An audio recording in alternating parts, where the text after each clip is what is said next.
pourquoi dois-je obéir? Et c'est une bonne question, c'est une question qu'on peut se poser par rapport à Dieu, par rapport aux choses spirituelles.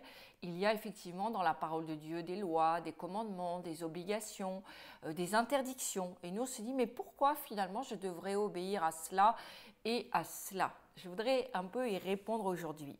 Au fur et à mesure de notre croissance, au fur et à mesure que nous évoluons dans le temps, la façon dont nous allons obéir va également évoluer.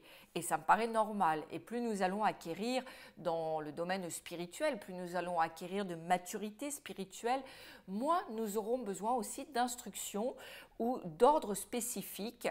Et vous allez voir, et nous allons voir que les choses se feront beaucoup plus naturellement. Si nous prenons dans la vie de tous les jours un enfant de moins de 3 ans, un petit enfant qui, bien sûr, aura forcément besoin qu'on le mette au lit, il a besoin qu'un adulte l'emmène se coucher parce que son horloge biologique du sommeil va envoyer des signaux, mais lui ne saura pas repérer ces signaux et ne saura pas que c'est l'heure d'aller au lit. Vous prenez maintenant un adolescent de 15 ans, lui n'aura pas besoin qu'on lui dise d'aller au lit, n'aura pas besoin qu'on le prenne par la main, vous voyez, pour l'emmener au lit parce qu'il sait qu'il doit se coucher à une certaine heure pour pouvoir se lever le lendemain matin, notamment aller au lycée. Et il est vrai que en devenant plus mature, en gagnant en maturité, nous adoptons notre propre programme de vie. Et à l'âge adulte, il n'est absolument pas nécessaire qu'un adulte, un autre adulte vous prenne par la main et vous dise d'aller au lit, ou qu'un adulte vous guide et décide pour vous ce qu'il convient de prendre à chacune de vos décisions. Et Dieu finalement, est-ce qu'il nous demande d'obéir sans comprendre? Et lorsque nous accomplissons, il faut savoir que lorsque nous accomplissons quelque chose à contre-cœur ou sous la contrainte, nous ne nous sentons pas libres, à ce moment-là, nous allons vivre dans ce que j'appellerais la crainte. Cependant, personne ne peut se développer vraiment dans la crainte et encore moins s'épanouir dans une ambiance de crainte. Et les expériences que nous pouvons avoir dans ce domaine nous le prouvent bien parce que l'amour, là où règne l'amour, il n'y a pas de place pour la crainte et la peur. L'amour parfait bannit la crainte, ne dit la parole de Dieu. Et quand nous obéissons pour obéir, c'est-à-dire que nous ne savons pas pourquoi nous devons obéir, mais nous devons le faire. Où on nous dit, il faut que tu obéisses, mais on ne nous a pas donné les instructions qui vont avec. Nous quittons à ce moment-là le domaine de l'amour et nous créons comme une rupture en nous. Notre âme se fragmente et nous nous déconnectons également de Dieu. Nous voulons accomplir une chose, mais nous en faisons une autre. C'est-à-dire que notre cœur n'est pas participatif. Donc c'est dans ce sens qu'il y a une fragmentation en nous. La bouche va dire oui et le cœur, lui, dira non. Nous avons cependant, nous dit la parole de Dieu, été créés pour être complets, pour être entiers, aussi bien dans notre corps que dans notre âme. Pour bien fonctionner, nous devons être complets. C'est pour ça que souvent la parole de Dieu nous dit que notre bouche doit être en accord avec notre cœur et notre cœur en accord avec notre bouche. Et nous sommes faits pour nous connecter les uns aux autres et également nous connecter à Dieu. Et il y aura des chrétiens, il y a des gens qui vont vous dire « Oh, si Dieu te dit de faire ça, ne te pose pas de questions, ne cherche pas à savoir, il faut que tu le fasses. » C'est tout.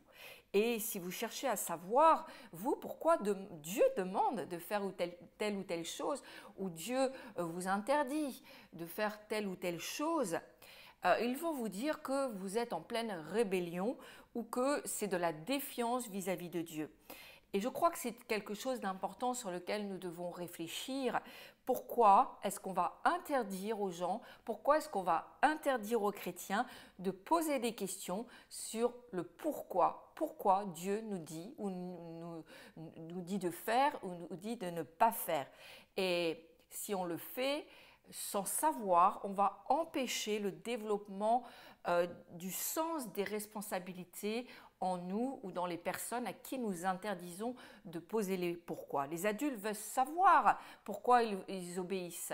Même si vous prenez déjà les enfants, ils veulent savoir, mais Pourquoi papa, pourquoi maman, tu ne veux pas que je fasse ça, tu ne veux pas m'autoriser à faire cela. On voit bien que c'est quelque chose un peu inné, le pourquoi. Nous voulons avoir des explications et cela nous fait grandir, et cela nous fait croître également en maturité d'avoir les explications. Et nous savons que Dieu, lui, contrairement à nous, il connaît les tenants et les aboutissants. Il permet donc à ses enfants de chercher à comprendre grâce notamment aux Écritures, à la parole de Dieu. Et la demande d'explication, quand vous demandez à Dieu une explication sur ce qui vous arrive, sur, comme je l'ai dit, voilà pourquoi je devrais obéir à telle chose, cela permet à chaque fois que vous le faites que vous puissiez travailler avec Dieu et que Dieu, bien sûr, travaille avec vous. Alors le pourquoi, est-ce qu'il est biblique? Oui. Nous voyons le pourquoi, il revient 400 fois dans la Bible et Dieu lui-même pose souvent la question « pourquoi ?» Quand il voit des gens, il dit « pourquoi ?» Parce qu'il veut nous inviter à la réflexion. « Pourquoi es-tu irrité ?» demande-t-il à Caïn. « Et pourquoi ton visage est-il abattu ?»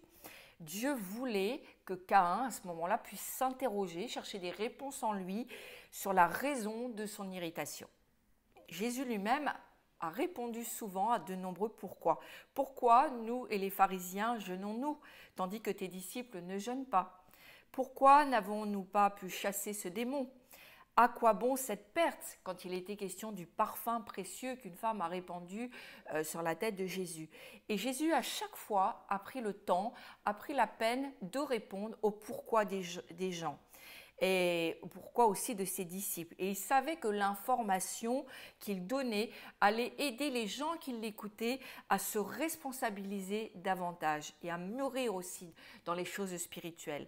Donc, je voudrais nous mettre en garde aujourd'hui par rapport aux figures d'autorité qui exigent, je dirais, une autorité immédiate et servile, et parce que cela ne ressemble pas à l'attitude de Jésus.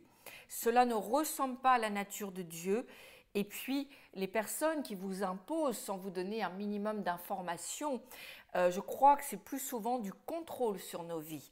Et en refusant de nous donner les informations que nous leur demandons, ou aussi en nous enseignant qu'interroger Dieu sur les circonstances de nos vies, sur le pourquoi je peux faire ou ne pas faire, cela pourrait être irrespectueux ou blasphématoire. Je crois que ce n'est pas une bonne chose. Je crois que nous devons responsabiliser les gens, les amener à une plus grande maturité spirituelle et en leur donnant des explications, en leur disant le pourquoi, bien que nous n'ayons pas toujours les réponses, nous, pasteurs, nous pouvons aussi les aider à prendre les bonnes décisions et à faire les bons choix. Soyez vraiment bénis, j'espère que ce petit partage vous a éclairé. En tous les cas, si ça vous a plu, vous pouvez partager, vous pouvez liker et bien sûr vous abonner sur mon YouTube et retrouver sur le site du ministère GCB, ministère de délivrance, tous nos séminaires. À très bientôt, soyez bénis.